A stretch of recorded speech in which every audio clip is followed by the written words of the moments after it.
இன்று அற்புதமாக குழல் பாலாஜி நகர் 3ஆம் பாகத்தில் அற்புத திருவருள் புரியும் காசி விசாலாட்சி அம்மை சமேதர் காசி விஸ்வநாதர் ஆலயத்தில் வாராகி மற்றும் பாலாம்பிகையுடன் கூடிய பிரித்தியங்கரா தேவியுடன் அற்புதமாக 27 சித்தர்களின் குருவருள் புரியும் சித்தர் குடிலில் இன்று நம் திருவொற்றியூர் படம்பக்கநாதர் சிவனடியார்கள் திருக்கூட்டத்தின் சார்பாக 36வது மாத திருவாசகம் முற்றுவதுதல் நிகழ்ச்சி.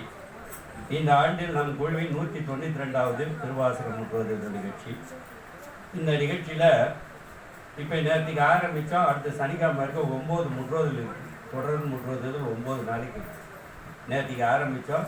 நேற்றுக்கு வெள்ளிக்கிழமைலேருந்து அடுத்த சனிக்கிழமை வரைக்கும் இருக்குது. ஞாயிற்றுக்கிழமை ஒரு நாள் ரெஸ்ட்டு, திரும்ப திங்கக்கிழமைலேருந்து லைனாக இருக்குது. அப்படியே முற்றுவதுதல் அந்த மாதிரி அற்புதமாக நமக்கெல்லாம் இந்த திருவாசகத்தை ஏற்பாடு பண்ணித்தரும் நம்முடைய நல்ல இந்த குழுவின் திருவாசக தூதுவர் திருவாளர் ராதாகிருஷ்ணன் அவர்கள் சீரோடும் சிறப்போடும் வாழவும் இந்த ஆலயத்தை நிர்வகிக்கும் அற்புதமாக நம்முடைய தவத்திரு மௌனகுரு ஜெய்கணேஷ் அவர்கள் சீரோடும் சிறப்போடும் 16 பேர்களும் பெற்று பெருவாழ்வு வாழ்ந்து இந்த ஆலயத்தை அற்புதமான நிர்வாகம் செய்யவும் அவருடன் உடன் பயணிக்கும் அவருடைய அற்புத சீடர் திருமதி பாணிதேவி அவர்களும் அவர்தம் குடும்பத்தாரும் 16 பேர்களும் பெற்று பெருவாழ்வு வாழும் இறைவனை பிரார்த்தனை செய்து இன்று ஒரு சிறு தகவல்.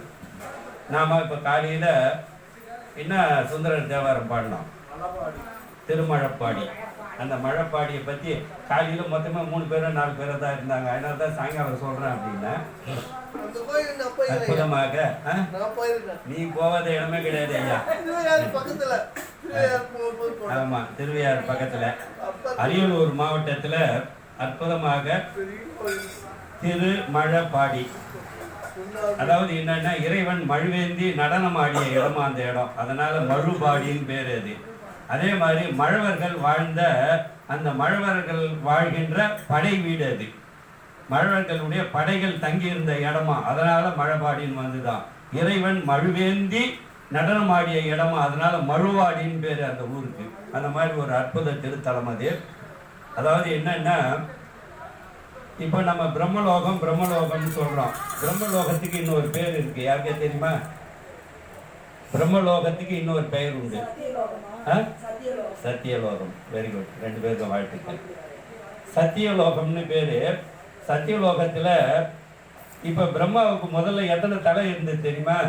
5 தலை இருந்தது. ஆணவம் போட்டு அலைஞ்சாரு. அதனால ஒரு தலையை கீழே வச்சு பார்வதி தேவி என்ன பண்ணாங்க, அவருக்கு வானம் ஒரு தலையை கிள்ளிட்டு பாரு, கீழே போய் சரஸ்வதி சாபம் கொடுத்துட்றான், நீ போய் காடு காடா அலைய போன்னு சொல்லி சிவபெருமானுக்கு. அதே மாதிரி பார்வதிக்கு நீ ஊரா போய் சுத்து போ அப்படின்னுறான்.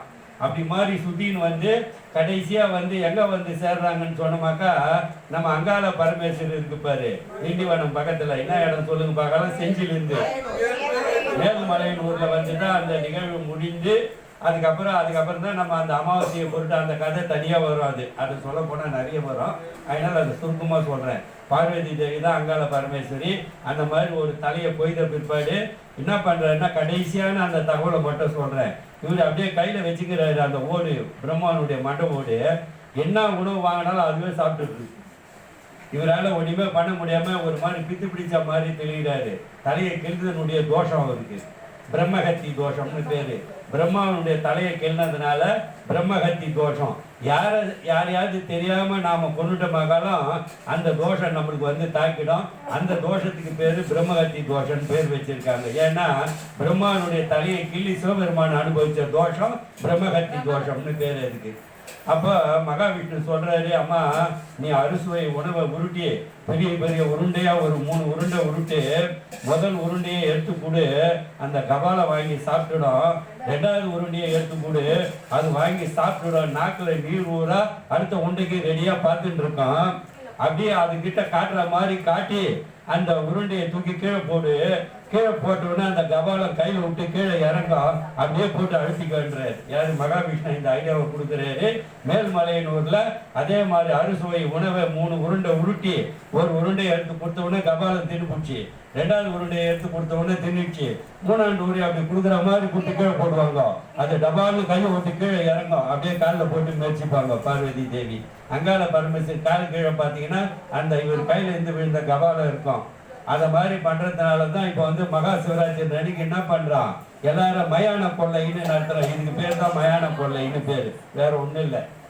அந்த உருண்டையை உருட்டி விட்டு அவர் கையில் இந்த இடத்த எடுத்து அந்த தலையை கீழே வச்சு அம்மா பாலால் அழுத்தி இது நடந்த இடம் எதுன்னு சொன்னமாக மேல்மலையனூர். அங்கால பரமேஸ்வரியா அங்கே காட்சி கொடுத்து அற்புத திருவருள் புரியுறாங்க. இவருக்கு ஒரு தலை போன பிற்பாடு இவர் எல்லாத்தையும் உணர்ந்து நான் தப்பு பண்ணிட்டேன், இனிமேல் வந்து நான் வந்து நித்தியமா சிவ பூஜை பண்ணுவேன் அப்படின்னு சொல்லிட்டு ஒரு சிவலிங்கத்தை வச்சு சத்தியலோகத்துல டெய்லி பூஜை பண்ணிட்டு இருக்கார் பிரம்மா. தினம் பிரம்மா வந்து சிவ பூஜை பண்ணிட்டு தான் மீதி வேலையை ஆரம்பிப்பார். அந்த மாதிரி அளவுக்கு இறங்கி வந்து அந்த ஆணவெல்லாம் போய் நாம எப்பவுமே சொல்லுவோம், இந்த சூளம் குத்தி வச்சிருக்கோம், இது எதுக்காக தெரியுமா, இது முக்குல சூளம்னு சொல்லுவான். இதை எதுக்குன்னு சொன்னோமாக்கா, நம்ம 3 எலுமிச்சம் பழத்தை அதில் குத்தி சொறி விட்டு வரத்துக்கு இல்லை. இந்த சூளம் நம்ம கிட்ட இருக்கிற 3 மலங்களை வந்து அந்த பீடத்துக்கு முன்னாடி சூளம் இருக்கும். எந்த ஊர்ல போனாலும் அந்த சூளத்துல ஆணவம், கண்மம், மாயை, ஆணவம், மாயை, கண்மம், இது 3. இந்த 3 மலங்களை வந்து நான் இந்த இடத்துல என்கிட்ட இருக்கிறத பலி கொடுத்துட்டு நான் உள்ள போறேன்னு சொல்லிட்டு பலி பீடத்தாண்ட போயிட்டு அந்த 3 மலங்களை இனிமேல் நான் இந்த மாதிரி ஆணவப்பட மாட்டேன், மாயாத்துல ஆசையில விழமாட்டேன், கர்மத்துல விழமாட்டேன்னு சொல்லி ஒரு சங்கல்பம் எடுத்துன்னு கோயில் உள்ள போனோமா. அதுக்கு தான் பேர் பலிபீடம். இதுல நாம என்ன பண்ணிடுறோம், லகுவா ஒரு எலுத்தும்பழத்தை சொல்லிட்டு அதே ஆணவத்தோட உள்ள போய் சுத்துறோம்.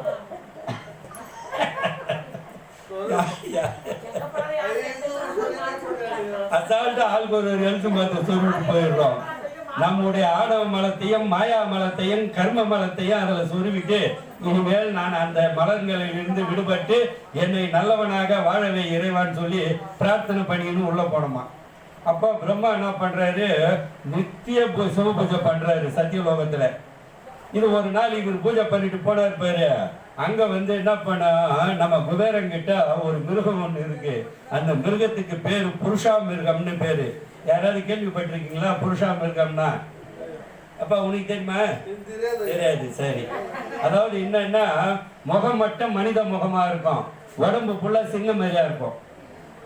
முகம் மனித முகம், உடம்பு வந்து விலங்கு முகம். இதுக்கு பேரு புருஷா மிருகம்னு பேரு.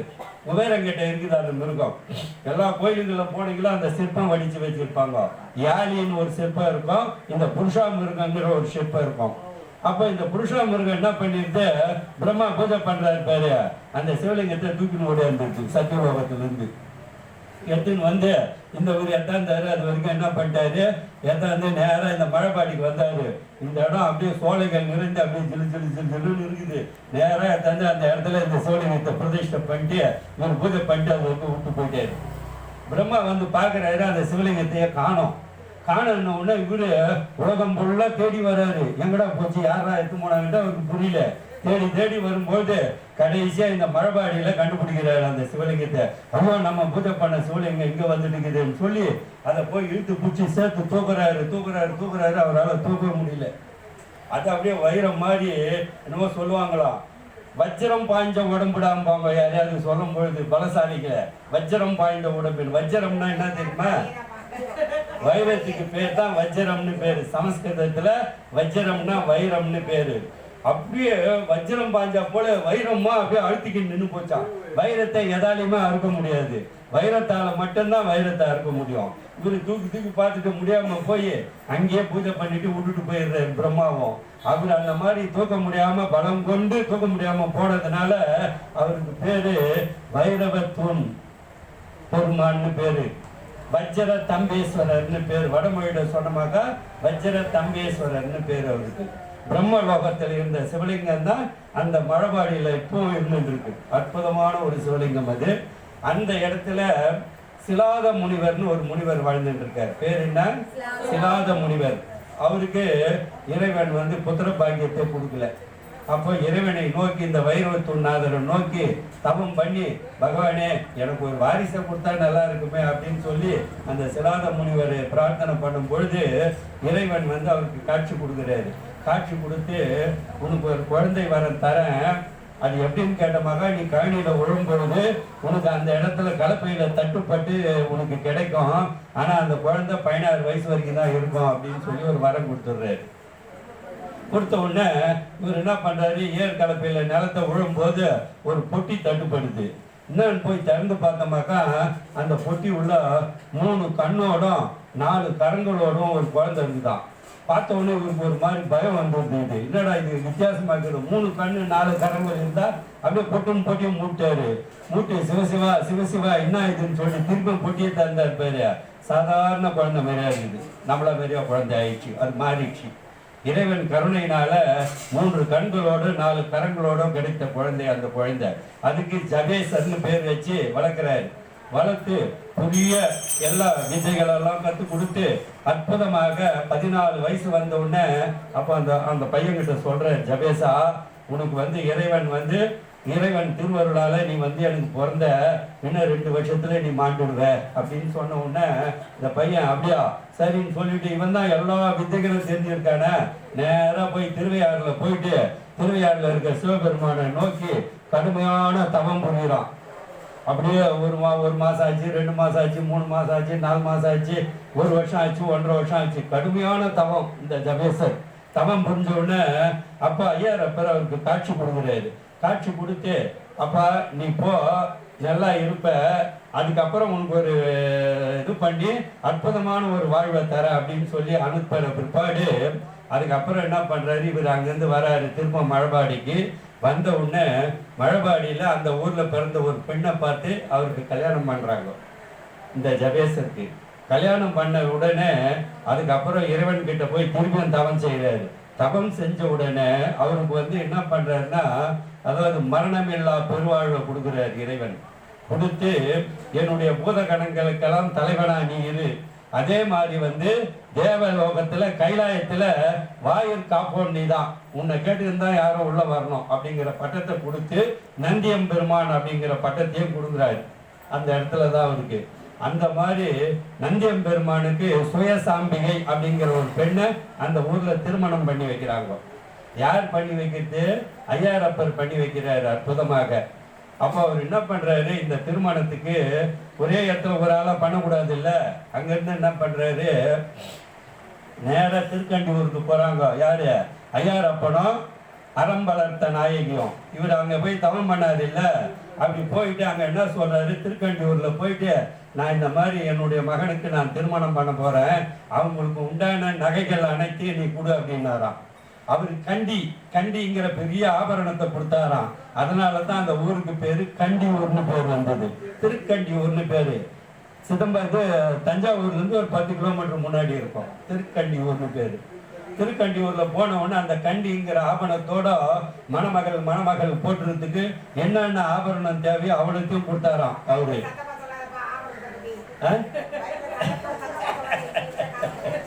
அந்த மாதிரி அந்த திருக்கண்டியூர்ல போய் ஐயாரப்பனா அரவணத்த நாயகியும் கேட்ட உடனே இந்த நந்தி திருமணத்துக்கு உண்டான ஆபரணங்கள் எல்லாம் கொடுத்தாங்களாம். அதுக்கப்புறம் என்ன பண்றாரு, சோற்றுத்துறைன்னு ஒரு ஊருக்கு போறாங்க. போயிட்டு அங்க போய் என்ன சொல்றாரு, ஐயா இந்த மாதிரி நான் என்னுடைய மகனுக்கு திருமணம் பண்ண போறேன், அந்த திருமணத்துக்கு உண்டான அனைத்து சாப்பாடு வகைகளை நீங்க தான் தயார் பண்ணி அனுப்பணும்னாராம். விதவிதமான சாப்பாடு, கலரா சாப்பாடு. அதாவது என்னன்னா கருவேப்பிலை சாதம், தேங்காய் சாதம், புளி சாதம், என்னென்ன இருக்குதோ அத்தனை சாதங்களையும் கலரா அனுப்பிச்சாராம் அந்த ஊர் ஈஸ்வரன். அவருக்கு அதனால தான் அந்த ஊருக்கு பேரு திருசோற்றுத்துறைன்னு பேரு. அங்கிருந்து என்ன பண்றாரு, நேரா பூந்துருத்தின்னு ஒரு ஊருக்கு போறாரு. போயிட்டு நான் என் மகனுக்கு கல்யாணம் பண்ண போறேன், அற்புதமாக அவருடைய கல்யாணத்துக்கு தேவையான பூவெல்லாம் நீங்க அனுப்புங்க அப்படின்னாராம். அப்படியே லாரியா வர மாதிரி அது என்னன்னே சொல்லாத அளவுக்கு அந்த ஊருக்குள்ள அலங்காரம் பண்ணாங்களாம். அதனால அந்த பூ கொடுத்தனால அந்த ஊருக்கு பேரு திருப்பூந்துருத்தின் பேரு. அதுக்கப்புறம் என்ன பண்றாரு, இதெல்லாம் பூஜை பண்றதுக்கு யாகம் வளர்த்ததுக்குலாம் ஐயர் வேணும் இல்ல, அதனால என்ன பண்றாரு, திருவேதிக்குடின்னு ஒரு ஊருக்கு போறாரு. ஐயாரப்பனும் அறம் வளர்த்த நாயகியும் அங்க போய் அங்க இருக்கிற அந்தணர்கள் எல்லாம் கூப்பிட்டு என் மகனுக்கு நந்தியம் பெருமானுக்கும் சுயசாம்பிகைக்கும் திருமணம் பண்ண போறோம், நீங்க முன்னணி நடத்துங்க அப்படின்னாங்களாம். அந்த ஊர்ல இருந்து அத்தனை அந்தணர்களும் அற்புதமா திருமணம் பண்ணாங்களாம். அதனால அந்த ஊருக்கு பேரு என்ன, திருவேதிக்குடின்னு பேரு. இந்த மாதிரி ஒவ்வொரு ஊர்ல இருந்தும் போய் சொல்லி எல்லாரும் இருந்து பங்குனி மாசம் புனர்பூச நட்சத்திரத்துல நந்தியம் பெருமானுக்கு அங்க திருமணம் பண்றாரு. யாரு? ஐயாரப்பரும் அறவளர்த்த நாயகியும் பண்ணி முடிச்ச உடனே இப்ப இத்தனை பேர் 5 ஊர்ல இருந்து ஒவ்வொரு உதவி பண்ணாங்க பாரு. அவங்களுக்கெல்லாம் நன்றி தெரிவிக்கணும்ல, சும்மா அனுப்பக்கூடாத. அதனால பங்குனி மாதம் பங்குனி உத்திர திருவிழாவுக்கு என்ன பண்ணுவாங்க, தேரோட்டம் நடக்குதான் எங்க திருவையாறுல நடந்து எல்லா ஊர் சாமிங்களையும் தில்லை ஸ்தானம்னு ஒரு ஊருக்கு வர வைக்கிறார். அங்க வந்து எல்லாருக்கும் நன்றி சொல்லுவாராம். யாரு? ஐயாரப்பனும் அறம்பலர்த்த நாயகனும். இவ்வளவு ஒரு சிறப்பா நந்தியம்பெருமானுக்கு திருமணம் நடத்தி இவ்வளவு ஒரு மிக விழாவாக நடத்தி இந்த எல்லாத்தையும் சேர்த்து அந்த பங்குனி மாசத்துல 7 ஊர் திருவிழான்னு அற்புதமா நடக்கும். போனீங்கன்னா பார்க்கலாம். அதிகம் அவ்வளவு ஒரு சிறப்பு மிகுந்த ஸ்தலம் இந்த திருமழப்பாடி. இந்த திருமழப்பாடிக்கு முன்னாடி சுந்தரர் அப்படி ஒவ்வொரு ஊரா பாரிக்கின்னு வராரு. வரும்பொழுது அந்த ஊருக்கு முன்னாடி வந்து தங்கி இருக்காரு. ராத்திரி இறைவன் கனவுல தோன்றி மழைபாடி வர மறந்தடைவோ அப்படின்னாராம். இப்ப அவருக்கு மழைபாடி எங்க இருக்குன்னு தெரியாது. மழைபாடி வர மறந்தடைவோன்னு சொல்லி இறைவன் வந்து கேட்ட உடனே நடுராத்திரில அப்படியே எழுந்து அலறி அடிச்சுக்கிட்டு எழுந்து அங்கிருந்து அப்படியே ராத்திரியே ஓடி வராராம். ஓடி வந்து மழைபாடி எங்க இருக்குது, மழைபாடி எங்க இருக்குதுன்னு கேட்டுக்கினே வெடிகால மழைபாடிக்கு வந்தாராம். மழைபாடிக்கு வந்து அங்க இருக்கிற அந்த இறைவனை தரிசனம் பண்ணிட்டு அற்புதமாக பாடியாருடைய பதிகம் தான் நாம காலையில பாடினோம் பாரு. பொன்னார் மேனியனே கொடி தோளை அறை கசைத்து மீனார் செஞ்சடை மேல் மிளிர் கொன்றை அணிந்தவனே மண்ணே மாமணியே மழபாடியுள் மாணிக்கமே அண்ணே உன்னையல்லால் இனி யாரை நினைக்கேனே. அற்புதமாக இந்த பதிகத்தை சுந்தரர் பெருமான் அந்த இடத்துல பதிவு பண்றாரு. இவ்வளோ சிறப்புகள் மிக்க அந்த திருமழபாடி வைரவத்தூர் நாதரை பற்றி நாம எல்லாரும் தெரிஞ்சுக்கிட்டோம். அடுத்த நிகழ்ச்சியில அடுத்த ஒரு தகவலை பற்றி எல்லாருமே கலந்து சிந்திப்போம். சிற்றம்பலம், இளையம்பலம்.